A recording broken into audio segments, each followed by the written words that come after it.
Hello all, this is Emmerich from the MDF, and today I'm going to be checking out this new machine by Makro Detector called the CF77. Prior to this video we've done an unboxing to look at those closer components. Later we've done the in-ear test, and the idea of today's test is at our local test bed is to actually see how this machine can cope with buried targets. Let's take a look at those targets. Right, here you can see the targets, and there's 5 of them. You can see the really big rusty nail there to see how the machine copes with iron. We've got the big penny, we've got a modern day 20 pence, we've got the George I 1719 penny, and that very, very small Henry VIII silver sovereign penny. And just to show you how thin that is, that's a real test of the machine. And anyway, let's place those targets. Right, we've dug the 5 holes, and to show there isn't anything untoward going on, we're going to actually just go live all the way through the test. As you can see, the holes are now dug, and what I'm going to do is just scan the holes. First off, I'm going to need to switch the machine on though, so switch the machine on, and we're going to wait for another tone. Wait on a moment. There you go, we're ready to go. Right, we're just going to scan over the holes. Keep the camera completely rolling all the time. If we make any mistakes, please bear with us. Right, there you go. There's all the holes scanned, and on the first hole we're going to go back down this end, and we're going to put the holes are dug at approximately 8 to 9 inches. We're going to, in the first hole, we're going to put that big rusty nail, shut down. The second hole is going to have the next biggest coin, which is the penny, big penny down there. Let's put that in down there. And the next hole will have a bit of modern day currency, which is a 20 pence piece. And next biggest one down, we've got the George I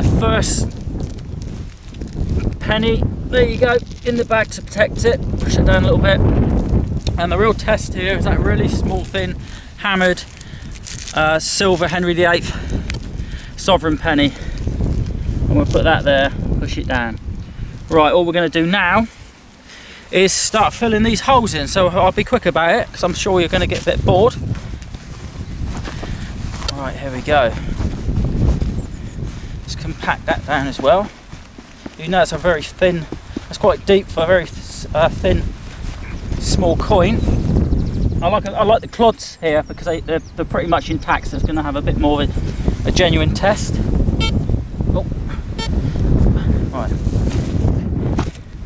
Let's make sure that's level and compacted down. Right, that's that Henry VIII coin. Next is the George I. Let's as quick as I can. Please bear with me. Let's push that down. Okay. Right. The clod's still pretty much intact. Right. Here the machine's handing off a bit. I'm smashing the clod down. That's nice and level. There's the 20 pence, you can see. All that extra excess.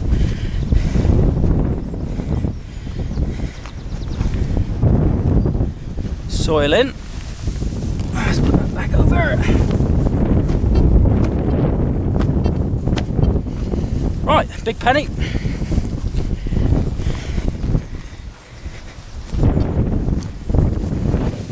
Put it over. Oh.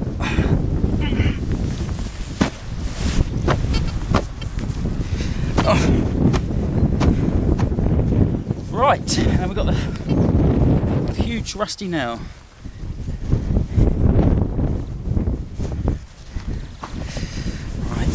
Clod's pretty much all intact there.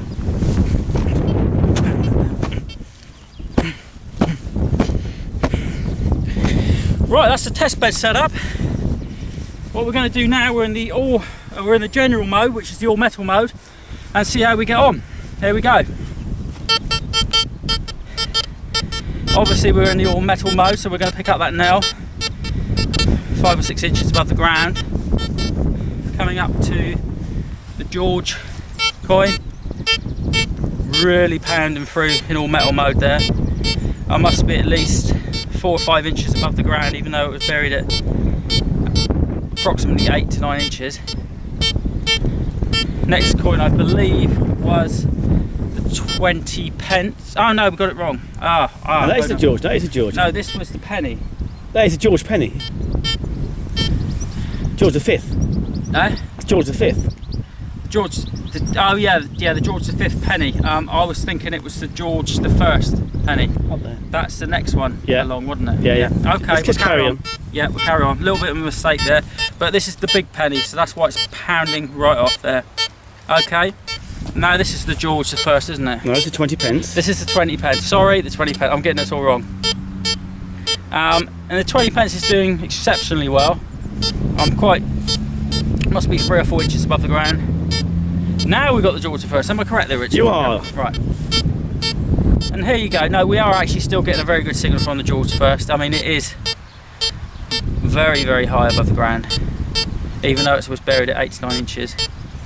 It's another 3 or 4 inches above the ground. Now the huge test here, that's that very, very small Henry VIII sovereign penny, very thin penny. Are we going to pick it up? Yes, we are. And it's not a bad signal. Yeah, that's fine. That's really hammering it down through to get that small coin. Right, now we're going to go all the way back to the first target, and we're going to change to discrimination mode. Right, here we go. We're going to put it in mode 1, and we'll see how it reacts to the big. Oh, we got a real null coming in, a choppy null for the big. So it's, you wouldn't dig that. The nail. The nail, yeah. Really choppy, nully sound. Broken sound. Now let's get these coins right. We've got the George big V. George V penny. And we're still getting that 4 or 5 inches above the ground, even though it's in discrim mode. Now we've got the 20 pence piece. As they normally do, 20 pences do give a sort of broken-y sound, but that's not broken sound, that's not such a bad signal actually. That's a good signal at those depths. And we've got the George I. Let's check out the George I. That's very, very good. Another 3-4 inches above the ground. And now, how's it going to deal with the hammered in discrimination mode? Bit choppy, but we're still getting a signal, so that's a respectful signal considering we're in discrimination mode and it's at 8 to 9 inches of depth on a little coin like that. And there you have it, that's the CF77 in-ground test. Well, there you have it, that concludes the in-ground depth test of the CF77, and as you can see on those very small coins, it really did perform very, very well and eat down through that soil to get those targets. And my next test on this machine is down at my local beach, where we're going to test it to see if it can cope on wet mineralised sand. So if you like the video, please press the like button, that'd be fantastic, or ultimately subscribe to the channel to follow my journey with this machine. Thanks for watching, Emirates, cheers.